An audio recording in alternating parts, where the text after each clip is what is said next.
GNR news కి స్వాగతం.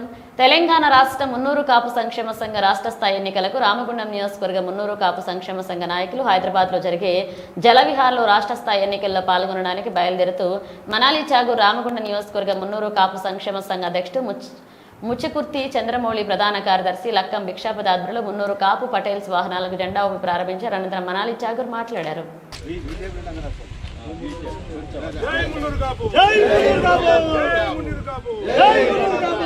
మా కాపు కుటుంబం, మా అన్నదమ్ములు అందరూ కూడా క్షేమంగా అక్కడ ఓటేస్తానికి వెళ్ళి మళ్ళీ హ్యాపీగా మనందరం ఒక యూనిటీగా, కాపు అంటేనే మొత్తం వరల్డ్లో ఎక్కడ పోయినా మన సంఘంకి ఒక పెద్ద పేరు, ఒక పెద్ద ప్రైడ్ ఉన్నది.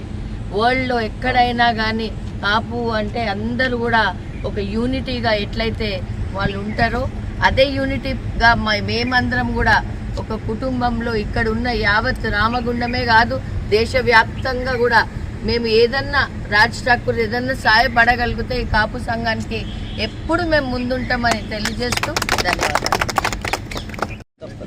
స్వాగతం, సుస్వాగతం. ఈరోజు 29వ తారీఖు ఆదివారం రోజున హైదరాబాద్లో ట్యాంక్ బండ్ జలవిహార్లో ఎలక్షన్ ఉంది కనుక మనం అందరం కాపు పటేల్స్ అందరూ ఇక్కడి నుంచి వెళ్ళి అక్కడ ఓటు వేయడానికి మేము వెళ్తున్నాము. అక్కగారి నాయకత్వంలో, గౌరవ అధ్యక్షురాలు అక్కగారు, వాళ్ళ అక్కగారి నాయకత్వంలో మనందరినీ అక్కడికి ఇచ్చేస్తున్నారు. అందరం ఓటేసి మళ్ళీ క్షేమంగా రావాలి మనం ఇక్కడ. జై పటేల్.